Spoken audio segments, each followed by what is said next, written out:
Packing and loading methods for international shipments are not much different from domestic shipments, except for two things. They require more care and planning. The first thing to remember is that due to the distance and handling requirements of an international shipment, you must use extra padding materials when you're packing china or glass. To begin, place several sheets of newsprint in the bottom of the dish pack for extra protection. Next, loosely wrap each item. This loose wrap provides an additional cushioning. Once you've wrapped 4 plates, take 2 or 3 sheets of unprinted newsprint to wrap all 4 plates together. Again, this increases the padding and protection for the shipment. When packing layers of china or glass, be sure to cushion them with extra paper or bubble wrap. Bubble wrap and microfoam are other materials utilized for packing glassware and fine china. After each item has been wrapped, place 1 item in each of the cell pack areas. The cell packs are designed to provide flexible packing options. In other words, you can pack them with glasses, or you can reconfigure the cell packs to accommodate plates and dishes. After packing the carton, fill up any remaining space with spare packing material. It's vital that no shifting or movement occurs within the carton. Finally, be sure to mark each carton as you seal it.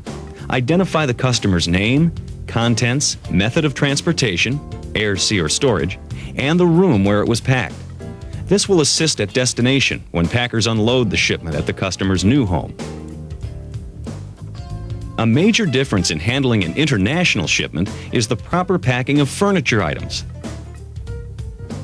When it comes time to wrap the table, it's best to lay out several pads on the floor before flipping the table over to be wrapped. All the legs should be removed. Any hardware, screws, nuts, and bolts should all be placed in a shipping bag before being put into the master hardware box, which should be placed near the door of the lift van. Next, tightly tape the pads around the entire area to help ensure that the pads won't slip in transit. Make sure no wood is exposed. This provides complete coverage for the piece being shipped. On flat surfaces, always add additional protection. If extra paper pads aren't available, a large piece of corrugated cardboard, like a mattress carton, can be used. The additional time and effort you spend will be rewarded by the improvements in shipment quality. With the tabletop securely wrapped, we're now ready to cover the legs. Utilizing the same wrapping and padding techniques, it's possible to cover 2 or 4 legs with 1 paper pad. This provides you with an item that may be utilized to fill up unusual holes or spaces when building the T in the container or lift van. After the tabletop and the legs have been wrapped, inventory the pieces by writing on the outside of each item what the wrapping contains. Indicate the customer's name, contract number, where it'll go in the new house, and what the item is. In addition, make a note that the hardware is in the master hardware box. Chairs must also be thoroughly wrapped with extra pads. After each item is wrapped, its description should be noted on the outside of the packing material. Once again, this assists with inventory at a later stage. To prevent the handles from scratching or denting the furniture, it's important to wrap them in some spare material. If at all possible, the handles should be removed and reversed. Once either of these precautionary measures have been taken, the piece is ready to be paper padded. The most common claims are for broken legs and damage from the finish being scarred during transit. However, by properly using cardboard as a second layer of protection around the legs, you'll notice a major improvement in your claims ratio. Note, when paper padding the legs, they need to be left free to be wrapped individually. That way, whoever is handling the piece of furniture knows exactly what the item is and allows them to take any necessary precautions. Not everything should be cartonized. Certain items, like cushions, do not lend themselves to cartonizing and should be wrapped individually. When padding a sofa, pre-taped paper pads should be placed on the floor before the sofa is placed on the paper pads and securely wrapped. Items such as record albums, compact discs, small paintings, and mirrors should never be packed flat. They must be placed upright in the cartons to avoid damage.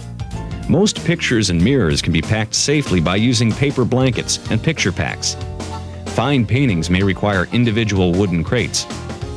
Other pieces you should consider crating include pianos, organs, pool table slates, large mirrors, marble tops, and glass tabletops.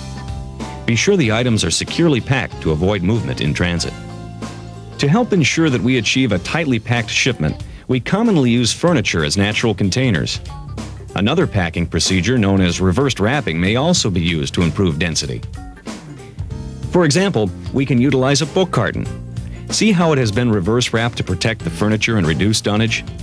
The book carton will be placed inside the legs of a chair, helping to ensure a tightly packed shipment and reducing dunnage. Other items of furniture that can be utilized as natural containers are these dresser drawers. You can load light linen and clothing into them. Be careful, however, not to overload drawers, since the additional weight may damage the item. When packing clothing, use lay-flat wardrobes to help you achieve a better density, unless the customer insists otherwise. If using upright wardrobes, be sure and secure hangers to the bar to prevent clothing dropping from hangers.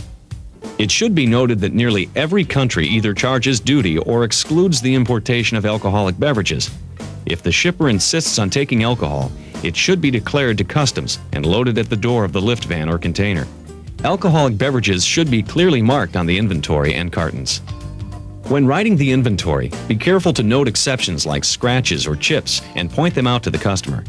Obtain his or her signature after all exceptions have been identified.